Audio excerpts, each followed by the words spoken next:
दोस्तों, चाहे भूखे मर जाना, लेकिन कभी भी इन 3 लोगों के ऊपर विश्वास भूल करके भी मत करना। भूल करके भी कभी इन 3 लोगों के ऊपर भरोसा बिल्कुल मत करना। दोस्तों, यदि आप जानना चाहते हो कि वह 3 लोग कौन हैं, मैं आपको एक कहानी के माध्यम से श्रवण कराने जा रही हूँ, जो अपने आप में बहुत महत्वपूर्ण है। तो दोस्तों, इस वीडियो को पूरा ध्यानपूर्वक देखिएगा, तभी आपको संपूर्ण जानकारी प्राप्त होगी कि किन 3 लोगों के ऊपर आपको भूल करके भी विश्वास नहीं करना चाहिए। मित्रों, सनातन धर्म डायरीज में आपका स्वागत है। आज मैं आपको एक कहानी के माध्यम से श्रवण कराने जा रही हूँ कि ऐसे कौन से 3 लोग हैं जिन पे भूल करके भी भरोसा नहीं करना चाहिए। दोस्तों, यदि आप प्रभु श्री राम के सच्चे भक्त हैं तो आप कमेंट में जय श्री राम लिखना मत भूलिएगा। दोस्तों, मैं भगवान श्री राम से प्रार्थना करूंगी, जो भी व्यक्ति इस वीडियो को पूरा संपूर्ण रूप से श्रवण करे, सुने, उसके जीवन में जो भी दुख फैला पड़ा हो वह समाप्त हो जाए और उनके जीवन में सुख शांति समृद्धि का वास हो। तो चलिए, अब मैं आपको एक कथा के माध्यम से श्रवण कराना प्रारंभ करती हूँ। एक भगवान श्री राम 14 वर्ष के वनवास के लिए गए हुए थे।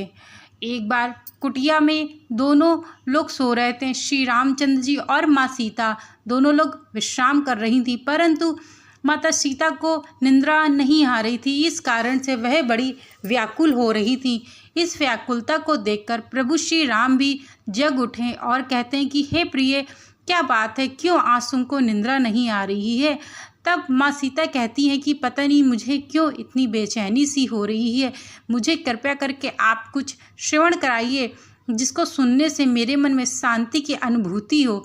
तब प्रभु श्री राम कहते हैं कि हे प्रिय, मैं तुम्हें एक कहानी के माध्यम से श्रवण कराने जा रहा हूँ, जो अपने आप में बहुत ज़्यादा महत्वपूर्ण है। जो कोई व्यक्ति इस कहानी को सुनेगा उसके जीवन से सभी पाप से मुक्ति मिल जाएगी और जीवन में सुख शांति समृद्धि का वास होगा। तब प्रभु श्री राम श्रवण कराना प्रारंभ करते हैं कि एक राज्य में एक राजा रहा करता था। वह बहुत बलशाली था। उसके 4 पुत्र थे। चारों पुत्र भी बिल्कुल अपने पिता की भांति बहुत सुंदर और बलशाली थे। समय बीतता है और चारों ही पुत्र धीरे धीरे बड़े होने लगते हैं। जब चारों पुत्र बड़े हो जाते हैं, तब चारों पुत्रों को एक दिन राजा अपने पास बुलाता है और कहता है कि तुम लोग अब जहाँ चाहो वहाँ जा सकते हो, क्योंकि तुम पूर्ण रूप से शक्तिमान हो और तुम चाहोगे कि युद्ध में भी जीत सकते हो, क्योंकि इन चारों पुत्रों ने अपने पिता को भी युद्ध में हरा दिया था। इस कारण से उनके पिता को इस बात का आश्वासन मिल गया था कि मेरे चारों ही पुत्र बड़े ही बलशाली हैं। तभी चारों ही पुत्र, समय बीतता है, चारों ही पुत्र शिकार करने के लिए जाने लगते हैं। तभी राजा, एक दिन वह चारों पुत्र शिकार करने के लिए जा रहे थे।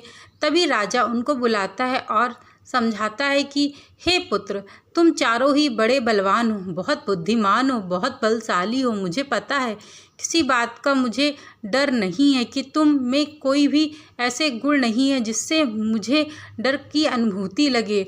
तुम चारों ही बहुत समझदार हो। तब राजा कहता है कि तुम लोग अपने राज्य में ही आगे वाले हिस्से में रह के ही संपूर्ण रूप से शिकार करना। पीछे वाले हिस्से में, जंगल एरिया में तुम लोग शिकार करने के लिए मत जाना।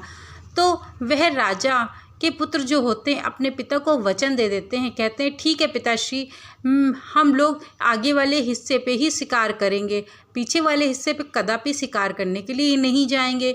तभी जो चारों पुत्र होते हैं शिकार करने के लिए निकल जाते हैं। जब शिकार करने के लिए जाते हैं बहुत दूर दूर तक, तो उनको कोई शिकार नहीं मिलता है। फिर सायंकाल में अपने घर वापस लौट आते हैं। फिर ऐसे दूसरे दिन होता है, फिर शिकार करने लिए जाते हैं तो कुछ मिलता है, कुछ नहीं मिलता है। फिर अपने घर विश्राम करने के लिए आ जाते। ऐसे ही कुछ समय बीत जाता है, परंतु उन्हें उतना शिकार नहीं मिल रहा था जितने की आवश्यकता थी। तब एक दिन शिकार करने के लिए चारों ही पुत्र जाते हैं और शिकार करते करते उनको कुछ भी नहीं मिलता है। संपूर्ण जंगल में वह देख लेते हैं, घूम लेते हैं, परंतु उन्हें कुछ भी नहीं मिलता है। इतने में जो छोटा पुत्र होता है कहता है कि पिताश्री ने हम लोगों को क्यों पीछे वाले हिस्से में जाने से मना किया हुआ है। हो न हो पिताजी उस राजा से हार गए होंगे, इसी कारण पिताश्री ने हम लोगों को भी वहाँ जाने से मना किया है। तभी जो बड़ा पुत्र होता है राजा का, वह कहता है नहीं, ऐसी बात नहीं है, हमारे पिताजी बहुत ही बलशाली हैं, तो ऐसा तो हो ही नहीं सकता। परंतु यह बात चारों ही भाई जो होते हैं आपस में बहुत सुविचार करते हैं, और जब विचार करते हैं तो सभी राजा के पुत्र सोचते हैं, चारों भाई यह सोचते हैं कि क्यों ना हम लोग कल चल के पीछे वाले हिस्से पे भी शिकार करने के लिए चलें। तभी यह बात निश्चित कर लेते हैं और सायंकाल होते ही अपने घर वापस जाते हैं। जा कर के जब सायंकाल के जब प्रातःकाल होता है, दूसरे दिन शिकार करने के लिए वह चारों पुत्र निकलने वाले होते हैं, अपने पिता के पास जाते हैं और कहते हैं पिताश्री, आज हम लोगों को शिकार करके आने में थोड़ी देर हो जाएगी, क्योंकि हमारे कुछ मित्र भी शिकार करने के लिए आ रहे हैं। इतना कह के अपने पिता को कहते हैं कि, तो पिताजी कहते हैं कि हो सके तो शाम होने से पहले तुम लोग घर पे आ जाना। तो वो लोग कहते हैं ठीक है पिताजी। इतना कह के प्रणाम करके पिताजी को वहाँ से निकल पड़ते हैं। अब निकलते निकलते वह शिकार करने के लिए अपने राज्य की सीमा को लांघ जाते हैं, दूसरे राज्य की सीमा में चले जाते हैं। चलते चलते उन्हें कोई भी ऐसा शिकार नहीं मिलता जिससे वह शिकार भली भांति कर सकें। चलते चलते उन चारों भाइयों को बहुत भूख और प्यास दोनों ही लगी हुई थी, बहुत व्याकुल थे। एक जगह पे एक पेड़ की छांव के नीचे चारों ही भाई बैठ जाते हैं। तभी जो छोटा वाला भाई था वो थोड़ा सा चंचल स्वभाव का था, तो वह पेड़ के ऊपर चढ़ जाता है, और जैसे ही वह पेड़ के ऊपर चढ़ता है तो वह कहता है कि उसको एक कुटिया और एक कुआं दिखता है। तभी नीचे उतर के अपने भाइयों से कहता है कि चिंता मत करो, आप लोगों के पानी का इंतज़ाम हो गया है और रहने के लिए भी जगह मिल जाएगी। इतना कह के अपने भाइयों को बताता है कि वहीं आगे चल के एक घर दिखाई पड़ रहा है और वहाँ पर एक कुआं भी है। इतना कह के चारों भाई बहुत ही प्रसन्न हो जाते हैं और आगे मार्ग में चलने लगते हैं। जैसे ही वहाँ पहुँचते हैं तो देखते हैं कि वहाँ पे एक कुटिया है, वहाँ पे एक घर बना हुआ है, वहाँ पे एक कुआं भी है। परंतु कुएं में पानी जो था वह बहुत नीचे था, इस कारण से वह पानी नहीं निकाल सकते थे। तो एक रस्सी लेने के लिए वह छोटा वाला भाई वहीं घर पे जाता है और आवाज़ लगाता है, तो वहाँ से एक सुंदर सी कन्या बाहर निकल के आती है, बहुत सुंदर होती है। उसको देख करके जो राजा का छोटा पुत्र होता है थोड़ा सा उससे प्रेम भी करने लगता है। इतना कह के अपनी बात उस कन्या को कहता है कि मुझे एक रस्सी चाहिए कुएं से पानी निकालने के लिए। तब जो वह कन्या होती है वह कहती है कि हाँ, मैं तुम्हें रस्सी तो दे दूंगी, परंतु तुम्हें मुझे एक शर्त माननी पड़ेगी। इतना कह के वह अपनी जो अंदर जाती है और अपनी बड़ी बहन से कहती है कि कोई रस्सी मांगने के लिए आया हुआ है, राजा है, बहुत सुंदर भांति दिखाई पड़ रहा है। तभी वह कहती है कि ठीक है, चलो मैं भी चलती हूँ। जा करके छोटे वाले जो राजा खड़ा होता है, छोटा वाला, उससे कहती है कि मैं तुम्हें रस्सी तो दे दूंगी, बल्कि भोजन भी कराऊंगी और यहाँ सोने की व्यवस्था भी कर दूंगी, परंतु तुम लोगों को मेरी एक शर्त माननी होगी। जैसे जिस भांति से तुम्हारे 4 भाई हैं, तुम लोग 4 भाई हो, उसी प्रकार से हम 4 बहनें हैं, और मैं यह चाहती हूँ कि हमारा विवाह तुम चारों भाइयों के साथ हो जाए, क्योंकि आज तक मुझे तुम लोग जैसे वीर नहीं मिले, वीर और बुद्धिमान जैसे लड़के नहीं मिले, इस कारण से हम लोग अविवाहित हैं। इतना कह के वह छोटा जो भाई होता है वह कहता है ठीक है, मैं अपने भाइयों से पूछ करके आता हूँ। जैसे ही वह अपने भाइयों से पूछने जाता है और संपूर्ण जानकारी देता है, तो बड़ा भाई कहता है कि पिताजी की आज्ञा के बिना हम लोग विवाह कैसे कर सकते हैं। तब बीच वाला भाई कहता है कि पिता की आज्ञा के बिना विवाह तो नहीं कर सकते, परंतु जब तक हम जीवित रहेंगे तभी तो पिता की आज्ञा लेंगे, जब मर ही जाएंगे प्यास के कारण तो पिताजी की आज्ञा का क्या करेंगे। तो वह चारों भाई अब विवाह करने के लिए अब तैयार हो जाते हैं, उनसे कहते हैं कि मैं तुम्हारी शर्त मानने के लिए तैयार हूँ और मुझे सबसे पहले पानी पिला दो। तो वह चारों कन्या एक एक करके अपने पतियों को पानी पिलाती हैं। पानी पिलाने के बाद जो बीच वाला भाई होता है उसके दिमाग में आता है कि मुझे तो पानी मिल ही गया है, अब इनसे विवाह करके कौन जंजाल में फंसेगा। इतना कह के जैसे ही जो बीच वाला भाई होता है कहता है कि मैं तुम्हारे साथ अब विवाह नहीं कर सकता हूँ क्योंकि मुझे प्यास लगी थी, प्यास तो बुझ चुकी है। इतने में ही वह चारों कन्याएं चुड़ैल बन जाती हैं।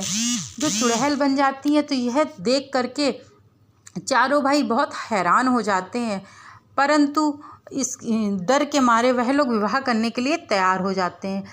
जैसे ही विवाह होता है वह लोग वहाँ रहने लगते हैं और ऐसे धीरे धीरे समय बीतने लगता है। वह खाना खिलाती, भोजन कराती, अपने पतियों के साथ लेटती, उठती, बैठती, सब करती थी।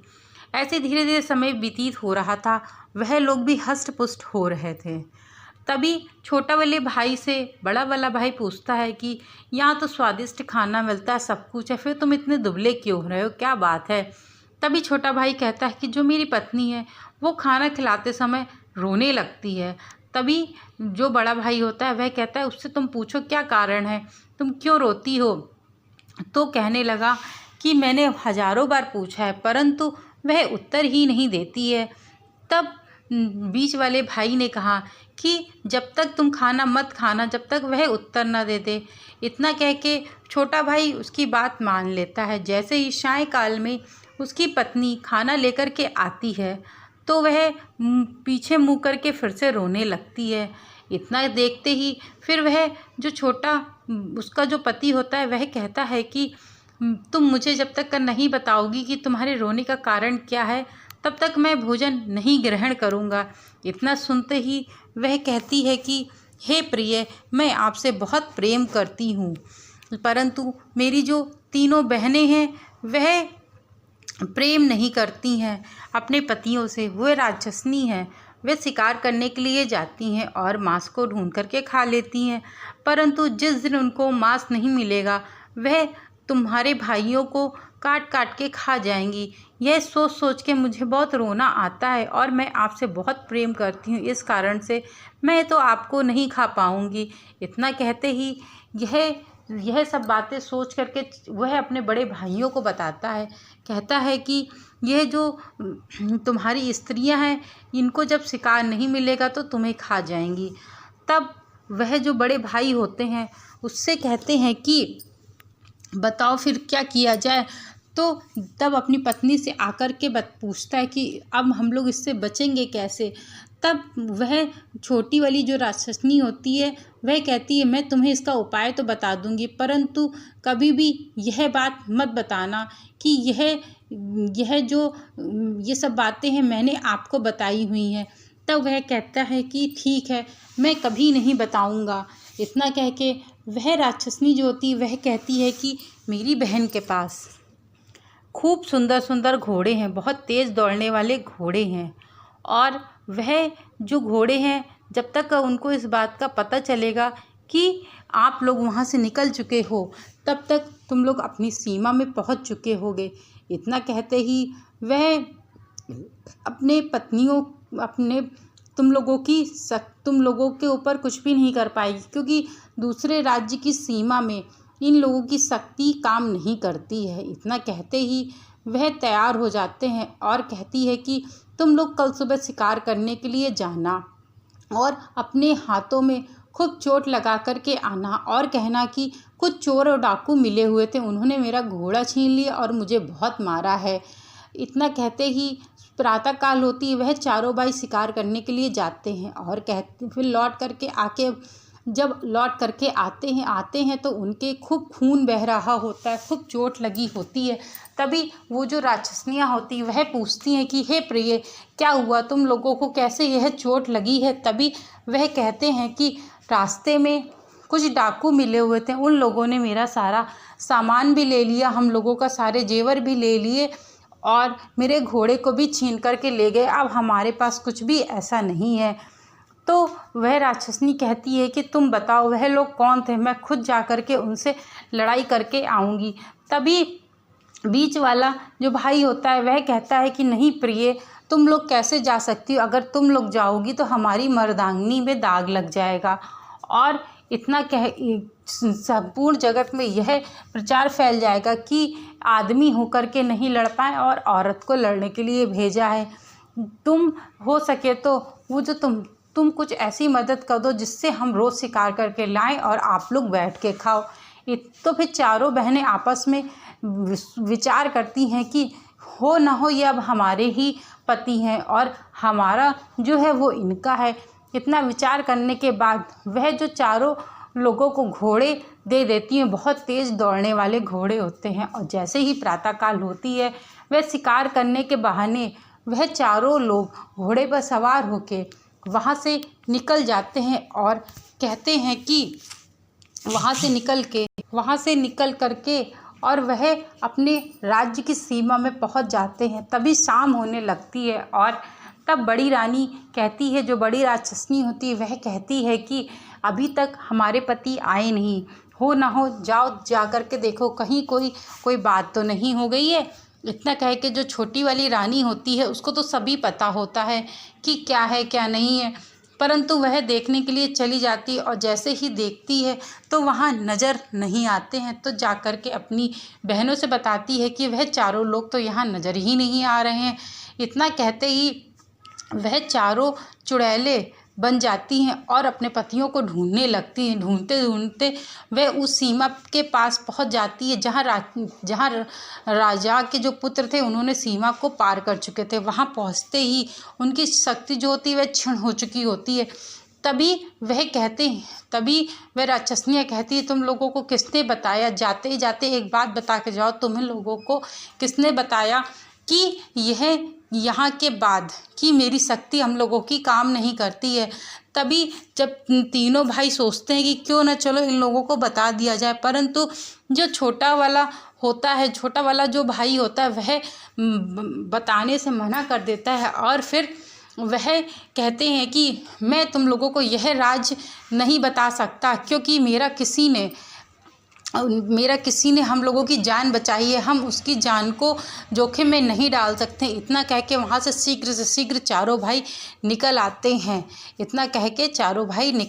तब प्रभु श्री रामचंद्र जी माता सीता से कहते हैं कि ऐसी 3 बातें हैं जो ऐसे 3 लोगों के ऊपर कभी भी मनुष्य को भरोसा नहीं करना चाहिए। वहीं नंबर 1 पे है शराबियों के ऊपर कभी भी किसी भी व्यक्ति को भरोसा नहीं करना चाहिए, क्योंकि शराबी व्यक्ति कभी भी कुछ भी अपनी मुख से बोल सकता है और सबके सामने लज्जित भी कर सकता है, वह किसी को भी नहीं छोड़ता है। वहीं नंबर 2 पे है जुआड़ी इंसान। जो जुआड़ी होता है उसके ऊपर भी कभी भी कदापि भरोसा नहीं करना चाहिए, क्योंकि जुआ के चक्कर में वह व्यक्ति अपनी पत्नी को भी जुआ के लिए खड़ा कर सकता है, दांव पे लगा सकता है। इसलिए कभी भी जुआड़ियों के ऊपर भी भरोसा नहीं करना चाहिए।